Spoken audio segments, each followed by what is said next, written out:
Esiet sveicināti šajā svētku laikā. Šodien uz sarunu esmu aicinājusi Unu Silkāni, kura ir cilvēka dizaina speciāliste.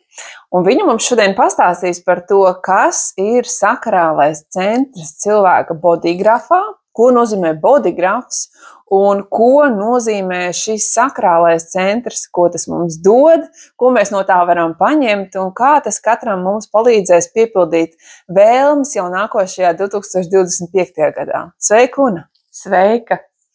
Sākumā pastāsti, kas ir sakrāls centrs mūsu ķermenī? Tātad, sakrālais vispār, pirmkārt jau, kad runājam par sakrālo centru, mēs varam runāt par čakrām, par enerģetiskajām čakrām. Un, ja no tā viedokļa skatāmies, tad sakrālā čakra ir aptuveni šeit, ja? Un cilvēka dizainā sakrālais centrs saistās ar vitalitātes enerģiju. Būtībā ļoti līdzīgi kā šajā te čakru, es saukšu to par sistēmu, ja? Čakru sistēmā, tātad sakrālā enerģija, tā ir vitalitātes enerģija, kas saistīta ar seksualitāti, ar naudu, Ar radošumu. Ar radīšanu. Ar radīšanu. Jā. Arī ir tādu pēctecību un pēcnācēju radīšanu, auglību. Es teiktu, ka, ja runājam par čakrām, tad droši vien jā. Bet cilvēka dizainā tieši ar to tas nav saistīts. Kas ir cilvēka dizains, no kurienes nāk šī sakrālā čakra un ko tas nozīmē mums katram saprast caur šo cilvēku dizainu par sevi? Cilvēka dizains manā skatījumā ir rīks, kā katram pašam sevi iepazīt. Cilvēka dizainā, lai tu uzzinātu informāciju par sevi, savu bodygrāfu, tev ir jāzina savs dzimšanas datums, laiks un vieta, un tad vienkārši var iegūglot cilvēka dizains un ierakstīt, aizpildīt to formiņu un iegūt savu šo te bodygrāfu, kur arī būs neliels apraksts par to, kāds tips tev ir, kāds profils, kāda autoritāte, stratēģija un viss pārējais. Tas ir kā tāda jauna cilvēka karte, kuru mēs varam par sevi atklāt, ievadot šos datus, un ko mēs tur uzzinām, kādi tur ir iespēja labākie varianti. Jā, tad, kad tu ievadi šo te informāciju, uzzini to redzi savu bodygrāfu un redzi to pamata informāciju par sevi, redzi savus definētos centrus. Pirmkārt, uzzini, kāds tips pēc cilvēka dizaina tu esi. Pieņemsim. Tā kā šodien runājam par sakrālo centru, tad runāsim par aptuveni 70% planētas iedzīvotāju, kas ir ģeneratori un manifestējošie ģeneratori. Tie ir divi tādi cilvēka dizainā cilvēku tipi, kuriem ir šis te sakrālais centrs definēts. Ko nozīmē definēts sakrālais centrs? Tas nozīmē, ka šī te vitalitātes enerģija šim cilvēkam ir nepārtraukti pieejama. Tā ir viņa enerģija. Sanāk, kad ja šis cilvēks dara to, kas viņam patīk, to, kas viņam sniedz baudu, viņš ir tā kā visu laiku iešķepstelēts strāvas padevē, ja? Un notiek šī te enerģijas apmaiņa, kad viņš ir pievērsies kaut kam, ko viņam patīk darīt, līdz ar to viņš tā kā atdod enerģiju, bet tai pašā laikā ar to baudu, ar to prieku viņš atkal atgūst enerģiju. Tas ir tāds tā kā tā ģeneratora un manifestējošā ģeneratora cikls, šī te darbība, kas nāk pēc vilkmes, pēc sajūtas, ka man vajag darīt, man gribas darīt, man ir prieks, man ir bauda, un līdz ar to enerģija tiek patērēta, un tai pašā laikā ar to prieku un baudu viņi tiek saņemta atpakaļ. Cik tipi ir kopumā iespējami? Ja reiz diviem ir paveicies ar šo sakrālo centru, no cik iespējām tas ir? Tas ir laimes loterija. Ir 5 cilvēku dizaina tipi. Tātad ir ģeneratori un manifestējošie ģeneratori, kuriem ir šis definētais sakrālais centrs. Tad nedefinētie sakrālie centri ir projektoriem, manifestoriem un reflektoriem. Katrs tips ir nedaudz savādāks ar savām kaut kādām konkrētām teiksim, plusiem un mīnusiem, konkrētu potenciālu, bet tas nav atkarīgs tikai no tipa. Tas ir atkarīgs vēl no definētajiem vārtiem, definētajiem kanāliem. Tur ir ļoti daudz tādu detaļu, kas, tāpat kā astroloģijā, nosaka daudz dažādas lietas. Bet tas sakrālais centrs tātad ir aktīvs, vārti ir vaļā tieši šiem diviem tipiem, Jā. Un tie ir tie, kas mūs apgādā pasaulē ar radošumu un visām mākslām un priekiem, ko mēs redzam, baudām un tā, vai tomēr nav tā, ka no diviem tipiem tikai viss skaistais rodās, bet tas vispār ir stāsts par radīšanu, arī tādā estētiskā formā. Nē, tā tad nav tas tā, kad viss ir atkarīgs no šiem diviem tipiem, ja? Ja runājam par mākslu un par skaisto un par estētisko. Šeit tieši vairāk runa ir par šo te savas dzīves radīšanu, par vitalitātes enerģiju, kas šiem diviem tipiem ir tā kā nepārtraukti pieejama. Pārējiem tipiem ir vairāk jārūpējas par sevi, jo viņiem šis te enerģijas, teiksim, potenciāls nav tik liels. Piemēram, ģenerators vai manifestējošais ģenerators, lai viņi pilnvērtīgi dzīvotu savu dzīvi, viņiem vajadzētu arī fiziskas aktivitātes iekļaut savā dienā. Vai tas ir sports, vai tā ir vienkārši kaut kāda fiziska darbošanās, jo ir ļoti nepieciešams šo te enerģiju, kas viņā ir, likt uz āru. Un, ja šie te divi tipi, viņi pareizi savu enerģiju izmanto, viņi ir pakustējušies, vai pasportojuši, vai aktīvi strādājuši, tad arī vakarā viņi var labāk aiziet gulēt, viņi var vienkārši mierīgi aiziet gulēt un patiesi atpūsties. Tas nozīmē, ka nav jāsporto visiem cilvēkiem, tikai divi tipi sporto. Nē, tieši tas to nenozīmē. Ja runājam par projektoriem, tad projektoriem viņiem ir vairāk jārūpējas par savu enerģiju. Tas nozīmē, ka ja projektors nedara to, kas viņam patīk un ko viņam vajadzētu darīt, viņš diezgan ātri var izdegt. Viņam būtu jāņem kaut, pieņemsim, nedēļā vienu dienu, kas būtu tikai viņam, priekš sevis. Kaut vai ielīst savā aliņā, kas ir viņa istaba, jā, un atpūsties. Tik tiešām kvalitīvi atpūsties. Ja tas nozīmē gulēt līdz vieniem, tas nozīmē gulēt līdz vieniem. Tas nenozīmē, ka viņš ir sliņķis. Viņam vienkārši vajag reģenerēt savus enerģijas resursus. Tas tā kā prasa pilnīgi pārstrukturēt to pieņemšanu par cilvēku izvēlēm, jo reizēm šķiet, ka kāds ir slings pēc savas izteiksmes, bet patiesībā varbūt viņš atjauno vienkārši savus resursus ļoti gudrā cilvēku dizaina veidā. Tieši tā. Varbūt viņš pat nezinot savu cilvēku dizainu, viņš sev vienkārši ļoti labi izjūt, ja? Un viņš saprot, ka man vajag to sestdienu vai tur lūst vai plīst. Es vienkārši viņu paņemu sev, es neatbildu uz telefonu, es esmu saviem tuvākajiem pateicis, ka šī ir diena man, es tagad atpūšos, lai es varētu pilnvērtīgi iet atkal nākamajā nedēļā iekšā. Jā. Bet vai tie, kam ir tas sakrālais centrs atvērts, ir tādi pieņemoši un viņi arī spēja viegli tolerēt visu šādu citu grupējumu vēlmes pēc vientulības, vienpatības un kaut kādas savas vilkmes realizācijām? Vai mēs varam teikt, ka šis sakrālais centrs ir tāds, kurš ļauj būt saprotošam par citu cilvēku kaut kādām izvēlēm, un tas ir tāds, kaut kāds maģisks dievišķs punkts? Man patīk tavs jautājums. Es domāju, ka tik tiešām, kā ģeneratori un manifestējošie ģeneratori ir tādi darītāji, ja? Viņi visticamāk bieži vien nesaprot tos, pieņemsim, projektorus, ja? Kuriem vajag šo te laiku, lai reģenerētu savu enerģiju. Jo kā es varu saprast tevi, ar kuru es neesmu, piemēram, kopā dzīvojusi, ja tu būtu projektors un tev būtu šī iekšējā sajūta, man vajag to sestdienā celties ne ātrāk kā tur 11, jo man vajag vitāli svarīgi izgulēties, lai es jūtos kā lai es jūtos kā cilvēks. Bet tā pašā laikā man kā ģeneratoram, es pamostos 8 un viss laiks aiziet, čop, ko tu tur tagad gulšņās liņķi? Jā, tā tas varētu būt, ja cilvēks nezin un tā kā neaizdomājas, ka mēs visi esam dažādi, un ka katram šīs te vēlmes un vajadzības ir savādākas, tad varētu būt arī konflikta situācijas. Jo vispār jau, ja skatāmies pēc tā, kā mēs esam mācīti, kā ir jādzīvo, kā ir jāstrādā, vai ne?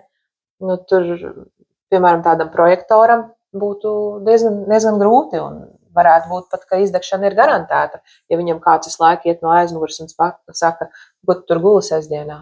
Nav taču jāguļ. Bet mums ir ļoti gudri jāizvēlās tie cilvēki, ar ko mēs dzīvojam kopā. Bet kā tas sastāv, piemēram, ar bērniem, kurus mēs neizvēlamies? Vai mēs varam kaut kā saprast viņu ne tikai gulēšanu līdz vieniem, bet arī vispār neradīšanu, nepalīdzēšanu, nedarīšanu un slinkošanu un tādu šķietamu, tādu dzīvošanu vienkārši brīvu garu, tajā pašā laikā apgrūtinot citus ar savu kaut kādu neizdarību? Jā, šis ir ļoti labs jautājums. Ja, piemēram, tev kā ģeneratoram bērns ir projektors, ja tu nezini šo te bērna tipu, pilnīgi noteikti, ka tev būs grūti viņu saprast, jo tu dzīvo savādāk, tev ir savādāki pieņēmumi, savādākie enerģijas resursi, ja? Tam bērnam, piemēram, nav tādu enerģijas resursu, viņš ir iespējams daudz jūtīgāks, daudz tāds, varbūt vairāk pat sevī noslēgts, ja? Tas nenozīmē, ka visi projektori tādi ir. Es vienkārši tagad mēģinu ieskicēt, lai labāk var saprast. Šī gadījumā zināt tā bērna cilvēka dizaina tipu ir ļoti laba lieta, jo, ja tu, piemēram, zini, ka tavs bērns ir projektors, tad tu ļoti skaidri apzinies, ka tev viņam ir jādod šis te laiks un telpa, viņam būt vienkārši ar sevi savā telpā, tā kā vispār aiziet noslēgties no pasaules nost, lai viņš var pabūt ar sevi, reģenerēt enerģiju, darīt to, kas viņam patīk, un tā kā nepieprasīt no viņa šo te obligāti būšanu kaut kur, došanos kaut kur, ja, jo viņš varbūt pat nav spējīgs to darīt. Tā pašā laikā, ja tavi bērni ir ģeneratori vai manifestējošie ģeneratori tāpat kā tu, tad tu arī ar viņiem vari labāk saprasties, ja tu jau uzreiz zini, ka, lai no viņiem saņemtu pareizās atbildes par to, kā viņi tiešām jūtas un ko viņi tiešām grib, uzdot viņiem slēgtos jautājumus, kur atbilde ir jā vai nē. Jo es gribu teikt mums, kā ģeneratoriem, jo es esmu ģenerators un zinu, ka tu arī esi, mums ir šis te definētais sakrālais centrs un līdz ar to pieeja tā iekšējai balsī. Tā balss ir diezgan skaļa un viņa ļoti labi pasaka, kā es jūtos un vai man kaut kas ir ok vai nav ok. Un jebkurā brīdī, piemēram, šādam bērnam, tu viņu var iedrošināt atbildēt uz jautājumiem ar vai jo tās ir šīs te sakrālā centra īstās skaņas. Tas ir tas savienojums, tas kanāliņš, ja, kad tu jautā bērnam, tu gribi ēst? Viņš saka, vai tu gribi iet ārā spēlēties? Tā kā tu jau vari šādā veidā iedrošinot viņu izmantot šīs te skaņas, tu viņu tā kā jau dzīvei sagatavo, ka viņš jau, es teiktu, vispār būs vairāk sakonektēts ar to savu centru un spēs pieņemt labāk lēmumus, kas viņam ir par labu. Nevis novirzīties no tā visa nost un domāt ar prātu. Ir kaut kāds vecums arī, kurā mēs pārstājam dzirdēt šo savu iekšējo skaņu un piekļūstam vairāk pie prāta zināšanām, kuras ir balstītas uz inteliģenci, loģiku, uz mācībām un kaut kādām ģimenes vērtībām, ticību, nacionālo pārliecību un visu to, kas veido kaut kādu mūsu to kodolu, un kad mēs aizmirstam to savu iekšējo balsi saklausīt un vairs neticam sev, bet ticam kolektīvam. Es nezinu, vai tieši ir tāds vecums, bet man kaut kā gribas teikt, ka tas varētu būt kaut kur pēc 7 gadiem, jo es kaut kur dzirdēju, ka ir ļoti svarīgi, ka bērnam līdz 7 gadu vecumam ir abi vecāki ir klātesoši, jo to pirmo 7 dzīves gadu laikā veidojas tā visa šī te sistēma, uz kā tiek balstīta visa viņa tālākā dzīve. tad varbūt arī pēc tā vecuma kaut kad, kad tā skola varbūt vairāk ietekmē vai kaut kāda sabiedrības normas ietekmē, kas liek šim bērnam tā kā aiziet vairāk no sevis prom un vairāk domāt ar prātu un nejust sevī. Jā, tā varētu būt. Un vai mēs, nezinot, teiksim, sīkāk šī cilvēka dizaina bodygrāfu detaļas, varam tīri pēc cilvēka ārienes vai kaut kāda viņa šīs aktivitātes vai rīcības noteikt, cik lielā mērā viņš ir atbilstošs tam tipam, kurā ir aktīvs šis sakrālais centrs un atvērti šie vārti un gatavs rīcībai plūst ar no radošumu. Jā, es domāju, ka tur jābūt ir trenētai šai te uztverei, ka tu zini, kas ir cilvēka dizains un tu diezgan labi viņu pārzini un tu tos tipus jau tā kā pēc auras pilnīgi var atpazīt, jo ģeneratori un manifestējošie ģeneratori, viņiem šī aura ir tā kā bear hug iekļaujoša, ja? Un citiem tipiem atkal aura ir savādāka. Un ja tā tiešām intuitīvi mēģina pieslēgties cilvēkam, zinot vispār cilvēka dizainu, ja? Tu vari tā kā sajust, kas tas par tipu varētu būt. Nu, vismaz es varu pateikt, tā plus mīnus, lielākumā gadījumu varu pateikt, ka tas cilvēks droši vien ir ģenerators vai manifestējošais ģenerators, jo es kaut kā viņus labi sajūtu. Par pārējiem man ir tā grūtāk. Bet tad ir vairāk jāmeklē sev līdzīgie vai sev pretējie vai sev dažādie? Kā ir jāveido tas kolektīvs apkārt? Es domāju, ka pēc sajūtām pirmkārt. Bet ja pēc sajūtām ir apkārt tādi, kuriem ir spožs sakrālais centrs un visi tādi brīnišķīgi radītāji, tad ir jācenšas tādiem tiekties tuvāk vai ir jāmeklē tādi, kas kaut kā to izaicina un liek spīdēt vēl spožāk un ko nu dara pārējie tie tipi. Kā ir pēc cilvēka dizaina? Kādus līdzīgos mēs meklējam? Es domāju, ka nav tā konkrēti noteikti, kādus līdzīgos mums vajadzētu meklēt. Bet, ja tā kopumā skatāmies, lielākā daļa populācijas jau ir tie cilvēki ar definēto sakrālo centru. Līdz ar to visticamāk tavā draugu lokā, ja tu uzaicinās 30 cilvēkus, lielākā daļa droši vien būs ģeneratori un manifestējošie ģeneratori. Bet tā pašā laikā, kā mēs meklējam šos te sev līdzīgos, vienmēr jau ir kaut kas, caur ko mēs savienojamies. Un es drīzāk teiktu, ka tie ir kaut kādi vārti, kas ir aktīvi abiem, caur kuriem varbūt ir šī te saikne, kaut kas kopīgais. Caur ko tā kā ir šī sajūta, kad mēs savienojamies, mēs saprotamies kaut kādā veidā. Bet pirms mēs runājam par vārtiem, kāpēc mūsdienu laikmetā ir lielākais vairākums cilvēku ar šo sakrālo centru? Teic 75%? Aptuveni 70%. Jā. Kāpēc tik daudz cilvēkiem viņš ir dots ar kādu nolūku? Būtībā ģeneratori un manifestējošie ģeneratori ir cilvēki, kas ir darītāji. Ja mēs runājam par, pieņemsim, varbūt labs piemērs, filmas uzņemšanas laukums.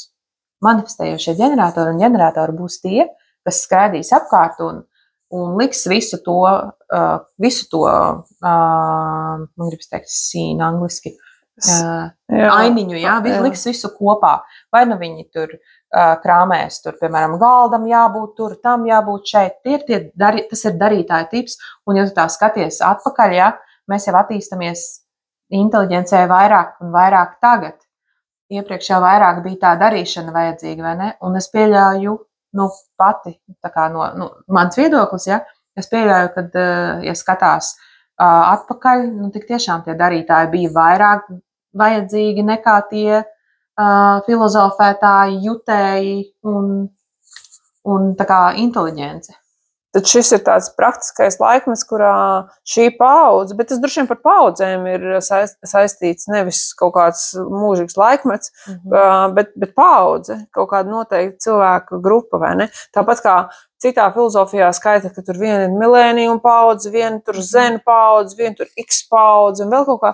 Arī cilvēku dizainā var mērīt tā, ka šeit tas sakrālais centrs ir koncentrēts un citā paudzē atkal cits centrs ir aktivizēts. Tā varētu būt? Es pieļauju, ka jā, vispār cilvēku dizains nav nemaz tik sena sistēma, Bet visā visumā es neesmu tik daudz tajā iekšā. Ir jau arī runas par to, ka visu laiku viss mainās, un līdz ar to, protams, ka tie aktīvie enerģijas centri, es domāju, ka arī mainās, cik daudz cilvēkiem kādi ir, vai vairāk, piemēram, tagad nākotnē dzims projektori, vai varbūt ģeneratori mazāk. Es domāju, ka jā, tas noteikti ir saistīts ar mūsu to kā civilizācijas attīstību. Tad iespējams, ka šajā laikā arī tiem cilvēkiem, kam šis sakrālais centrs ir aktīvs, ir jāizdara noteikts uzdevums, lai viņi varētu nākošām paudzēm nodot jau stafetes nūjiņu, darīt kaut ko nākošo. Es domāju, ka jā, noteikti. Bet vai tu atceries manu bodigrafu? Plus mīnus. Vai man ir definēts un atvērtiem vārtiem sagaidošs sakrālais centrs? Jā, tev ir definēts sakrālais centrs, jo tu arī esi ģenerators. Jā. Un ko man tas dod? Tas dod tev tavu iekšējo balsi, kas tev palīdz pieņemt lēmumus pēc vilkmes, jā, ar šo te vai skaņu. Tātad, ja tu ar sevi sāk konektējies iekšā, tad tu spēj pieņemt lēmumus. Ļoti labi būtu tev, ja tev grūtā brīdī, kad tev kaut kāds lēmums ir jāpieņem, ka tev ir cilvēks, kurš var tev uzdot šos te aizvērtā tipu jautājumus, kur tev ir jāatbild ar Sākot ar tādiem ļoti, ļoti vienkāršiem jautājumiem, par tu, piemēram, vai tev mugurā šobrīd ir zaļa žakete? Vai tev lupām ir sarkana lupkrāsa? Vai tev ir brilles šobrīd? Redz, tie ir tādi jautājumi, kas tā kā tev liek jau sakonektēties ar savu iekšējo balsi, ja? Un tad var iet tālāk tev interesējošā kaut kādā dziļākā jautājumā. Jo varbūt, ka tu kaut kādu laiku jau esi domājusi, piemēram, vai man vajag pirkt jaunu mašīnu. Un tad var soli pa solim. Vai šobrīd ir īstais laiks? Nē, redzi.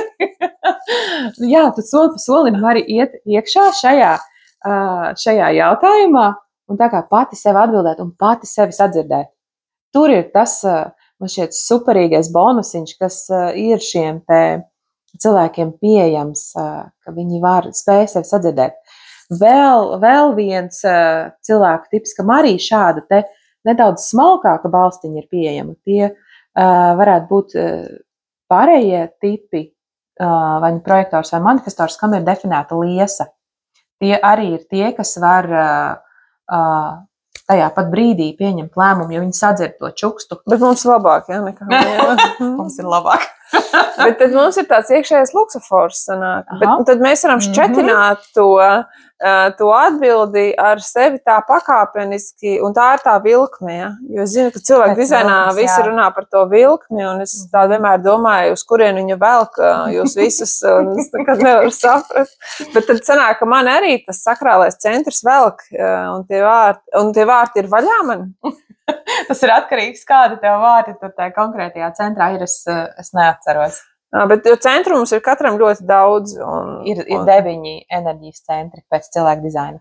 Jā, un tas sakrālais, viņš ir tā kā galvenais, ja? Sakrālais ir, teiksim, tāda spēcīgākā enerģija, jo tā ir vitalitātes enerģija. Tas ir tā kā motors, spēcīgākais motors. Tas ir tā kā dzīvības spēks. To tā var definēt, jā. Iet un darīt. Un tas ir tas, pie kā arī citi cilvēki pievelkās apkārtējie. Mēs meklējam tādus cilvēkus, kuri mums to var dot, vai mēs ar to varam dalīties ar šo spēku, vai mēs viņu vienmēr paturam tikai sev? Es domāju, ka mēs ar enerģiju vispār dalāmies kopumā, bet vai mēs varam kaut ko iegūt? Varbūt idejas mums var, piemēram, mēs ar tevīm runājam, jums abām divām ir vārti vaļā. Mums abām divām ir vārti vaļā. Tad mēs mainamies tikai. Bet, piemēram, ja man nebūtu nekāda radošuma, bet es tev teiktu, gribu eglīti.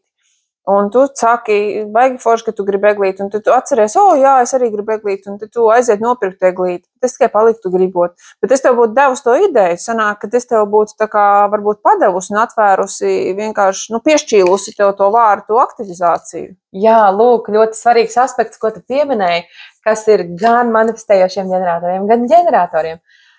Gaidīt šo te tā kā uzaicinājumu no malas. Teiksim, wait to respond būtu angliski, ja? Kā man pieņemt lēmumus? Ja manā laukā parādās kaut kas, pieņemsim, es gribu aizbraukt ceļojumā. Man tāda doma, gribu aizbraukt ceļojumā. Tas ir tiem, kam ir definēts sakrālais centrs. Mums abām dzīvām, ja? Jā. Labi, stāsti. Ļoti liela vēlme aizbraukt ceļojumā. Jā, šausmīgi. Okay. Tātad vai es iešu un jau uzreiz internetā skatīšos, vai man vajag tagad, uz kurienes tagad braukšu? Jā, es to varētu darīt. Bet labāk būtu pagaidīt, kad no ārpuses vēl kaut kur parādās kaut kāda ziņa, ka to vajadzētu darīt. Jā. Piemēram, tu esi darbā, tu izdomā, es gribu ceļojumā. Tu brauc mājās un tu ieraugi Air Baltica piedāvājums tev priekšā. Jā. Skaidrs, ka vajag to darīt. Vajag pameklēt. Zīmes meklēt. Zīmes. Tā kā pagaidīt šo te uzaicinājumu no āra, kad ir īstais laiks, un tad tev rodas viltme. Gribas. Bet tad vajag runāt visas vēlmes tuvu telefonam, jo viņš visu klausās, un viņš pēc tam sāk mēst ārā reklāmas. Ļoti interesanta lieta, jo ģeneratoriem, tieši Metra ārā, ja? Ir nedefinēts kakla centrs. Viņi neizsaka vēlmes? Nē, tur ir ļoti svarīgi atrast to, angliski saucās sounding board. Tas ir tā kā kāds cilvēks, kas tevī klausās, bet nevis, lai dotu padomus. Vienkārši klausās, lai tā kā ka tu pasaki lietas skaļi, un tu pati sevi sadzirdi. Bet mums ar to sakrālo centru arī ir tā jādara? Ja mēs varam vienkārši izdomāt un spīdēt. Labi pateici. Mēs vienmēr, man šķiet, varam spīdēt, ja ir tāda vēlme un vajag, vai ne? Mums vajag, lai mums ir tas kāds, kurš mūs izgaismo tajā mūsu idejā un aplaudē par mūsu idejām. Es domāju, ka tieši šo te novērtējumu meklē projektori. Mēs? Nē, projektori tas ir viens tips, kam nav definēts sakrālais centrs. Viņi tiešām ļoti iet pēc šī te novērtējuma, ka viņi ir vajadzīgi, ka viņus tā kā akceptē un ka viņu šīs te domas, ieteikumi un tādas visādas lietas ir ļoti svarīgas. Ja? Tas būtu vairāk projektoriem. Bet es domāju, ka visiem mums ir svarīgi, ka mūs novērtē. Bet tur tādā nedaudz varbūt dziļākā formā viņiem tas viss ir. Bet pirms tam tu kaut ko teici, mēs runājām par ceļojumiem. Vai mums ir vajadzīgs, lai mums kāds atsaucās uz mūsu vēlmēm par to par ceļojumiem vai par kaut kādām mūsu iecerēm? Mums ir ļoti labi, ja mums ir šis te, kā jau es teicu, tas sounding board, tas cilvēks, kurš ir gatavs mūs tā kā sadzirdēt, klausīties, neobligāti dot padomus. Un tas noteikti palīdz tev pašai sevi sadzirdēt. Tad šajā svētku laikā mēs varam teikt, ka ir svarīgi, lai mēs atrodam apkārt sev cilvēks vai nu kas mūs rezonē, vai nu kas mūs sadzird, vai nu kas mums uzdod atslēgas jautājumus slēgtos, uz kuriem mēs varam atbildēt ar 2 luksusforu skaņām vai savukārt pārējie, lai varētu sildīties šajā atmosfērā un lai varētu baudīt prieku, ko dod šī sakrālā radošā un brīnišķīgā enerģija. Vai ir kāds novēlējums, ko mēs varam no sakrālā centra dot nākošajām zaļās čūskas, koka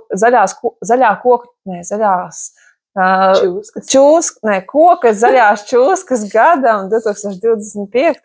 Vai ir kaut kas, ko mēs no cilvēku dizaina varam novēlēt?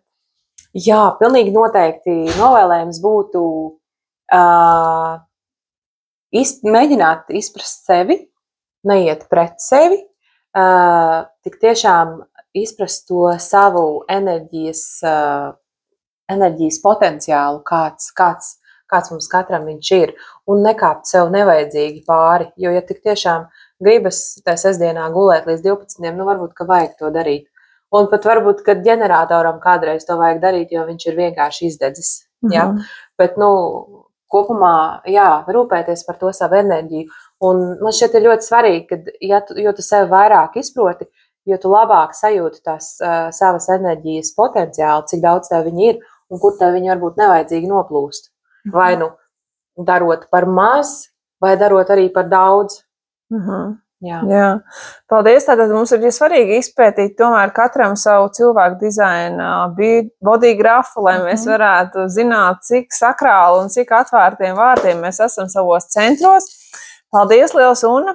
Atgādinu, ka šodien pie mums bija Una Silkāne, cilvēku dizaina speciāliste, kur stāstīja par sakrālo centru un vēlēšu arī es jums visiem 2025. gadā ļoti dzīvespriecīgus, čūskas enerģijai, aktīvus notikumus un radošu enerģiju un sakrālus notikumus un noteikti, lai viss labais piepildās un sapņi realizējās un iecers īstenojās. Uz tikšanos! Paldies!